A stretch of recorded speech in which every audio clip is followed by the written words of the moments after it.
Hello दोस्तों, तो आप सभी का स्वागत है हमारा यूट्यूब चैनल बिहार जिस एकेडमी में।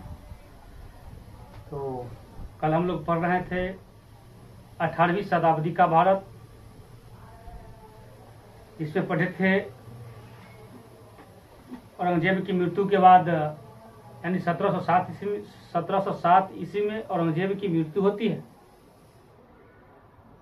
और उनकी मृत्यु के बाद मुगल रूपी नाव डूबने लगती है। फलस्वरूप इसका परिणाम यह निकलता है कि उन मुगल के अधिकारियों ही मुगलों से अलग होकर स्वतंत्र शासन की स्थापना करते हैं। मुर्शिद कुली खान बंगाल में स्वतंत्र शासन की स्थापना करते हैं।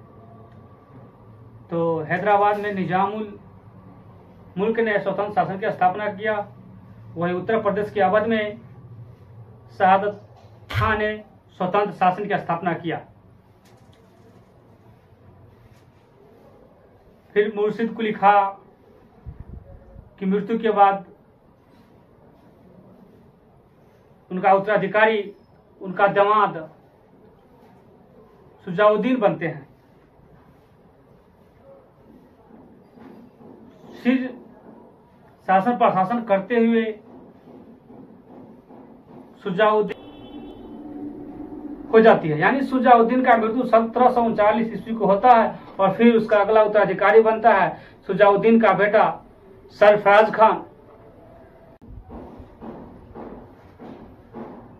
सरफराज खान अयोग्य और विलासी प्रवृत्ति का नवाब होते हैं, जिसे अपनी शासन प्रशासन से ज्यादा लेना देना होता नहीं है। इसी का फायदा उठाते हैं बिहार के उप सूबेदार अलीवर्दी खान और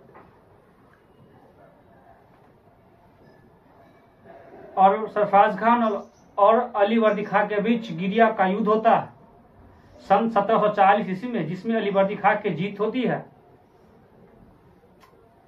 तो कल हम लोग इन सारी बातों का जानकारी प्राप्त किए थे।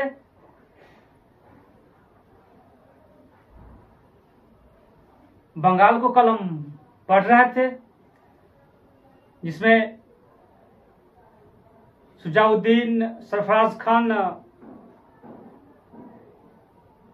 के बारे में जानकारियां प्राप्त किए थे। जब सरफराज खान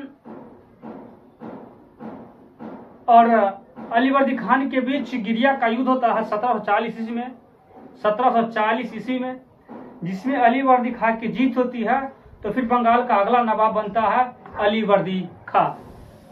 तो आज हम लोग अलीवर्दी खां को पढ़ते हैं, फिर इसके बाद सिराजुद्दौला को पढ़ेंगे, फिर अलीनगर की संधि को पढ़ेंगे। तो आइए अलीवर्दी खां को पढ़ते हैं। सब बंगाल का अगला नवाब बनते हैं अलीवर्दी खां। तो अलीवर्दी खां का शासन होता है 1740 से 1756 ईस्वी तक, यानी 1740 से 1756 ईस्वी तक बंगाल का वो बागडोर संभालते हैं। जब ये बंगाल का बागडोर संभालते हैं, बंगाल का नवाब बनते हैं, तो ये अपने शासन काल के दौरान मुगलों को दिया जाने वाला कर पर रोक लगा देते हैं, यानी बंद कर देते हैं।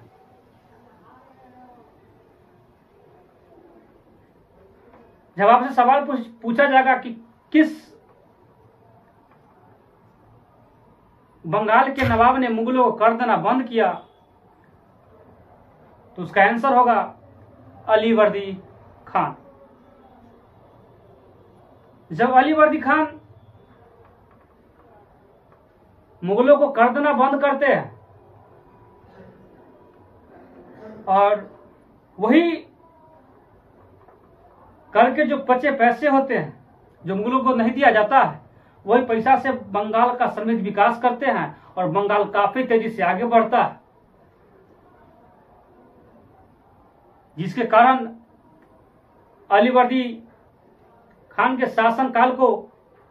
शासनकाल के समय बंगाल को भारत का स्वर्ण कहा जाता है। बंगाल को भारत का स्वर्ग कहा जाता है।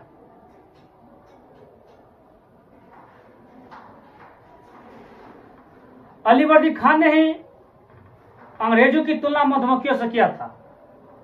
अलीवर्दी खान ने कहा था कि अगर मधुमक्खियों को छोड़ दिया जाए तो शहद देती है और छेड़ा जाए तो काट काट कर खा जाती है। यानी अलीवर्दी खान ने ही अंग्रेजों को मधुमक्खियों का उपाधि दिए थे।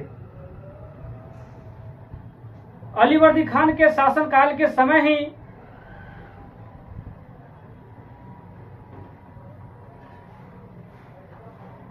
अलीवर्दी खान के शासनकाल के समय ही अंग्रेजों ने कलकत्ता का किलाबंदी करता है और फ्रांसीसियों ने चंद्रनगर का। जब अंग्रेज कलकत्ता का किलाबंदी करते और फ्रांसीसी चंद्रनगर का, तो इस किलाबंदी को लेकर अलीवर्दी खां अंग्रेजों और फ्रांसीसियों को कहते हैं कि आप मेरे अधीन हो, हम बंगाल का नवाब है, आखिर आपको समस्या क्या है? जो समस्या होगा आप हमसे कहिए, हम उस समस्या का समाधान करेंगे। फलस्वरूप इसका परिणाम यह होता है कि कलकत्ता का किलाबंदी और चंद्रनगर का किलाबंदी पर रोक लग जाती है, किलाबंदी रुक जाता है। और फिर अलीवर्दी खां के समय ही मराठों ने बंगाल पर आक्रमण किया और इस आक्रमण में अलीवर्दी खां की हार होती है और मराठों की जीत होती है। जब मराठों की जीत होती है तो अलीवर्दी खां और मराठों को भी समझौता होता है। इस समझौता के तहत अलीवर्दी खां मराठों को उड़ीसा का क्षेत्र दे देते हैं और इसके बदले में 6 लाख रुपया वार्षिक पेंशन भी देना स्वीकार करते हैं।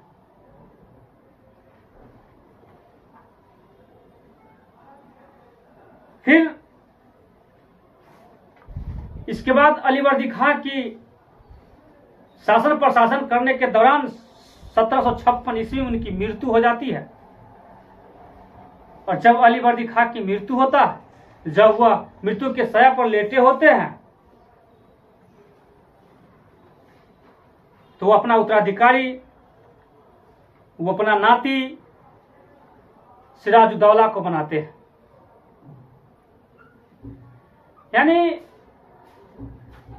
अलीवर्दी खां की मृत्यु 1756 ईस्वी को होती है और अलीवर्दी खां की मृत्यु के बाद अगला उत्तराधिकारी यानी अलीवर्दी खां का उत्तराधिकारी उनका नाती सिराजुद्दौला बनते हैं। तो आइए एक नजर अलीवर्दी खां पर देते हैं, फिर उसके बाद सिराजुद्दौला के बारे में समझेंगे और पढ़ेंगे।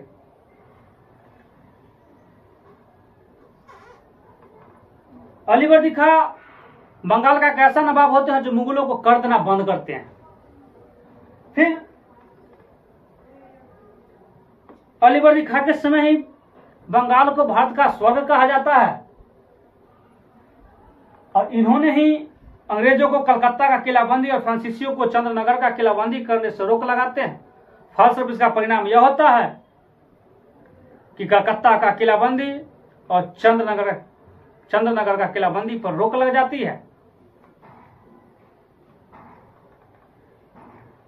फिर अलीवर्दी खां के शासनकाल के दौरान मराठा बंगाल पर आक्रमण करते हैं, जिसमें मराठों की जीत होती है और अलीवर्दी खां की हार होती है।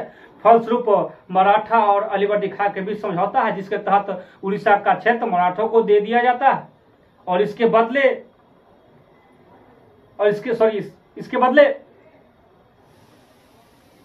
6 लाख रुपया वार्षिक पेंशन भी देना स्वीकार करते हैं। तत्पश्चात अलीवर्दी खां की मृत्यु 1756 ईस्वी को हो जाता है और फिर उसका उत्तराधिकारी उसका नाती सिराजुद्दौला बनता है। तो आइए अलीवर्दी खां के बारे में हम लोग जानकारियां प्राप्त कर लिए हैं। अब समझते हैं सिराजुद्दौला के बारे में। सिराजुद्दौला को भी अच्छे से पढ़ेंगे और समझेंगे। फिर उसके बाद अलीनगर की संधि को भी पढ़ेंगे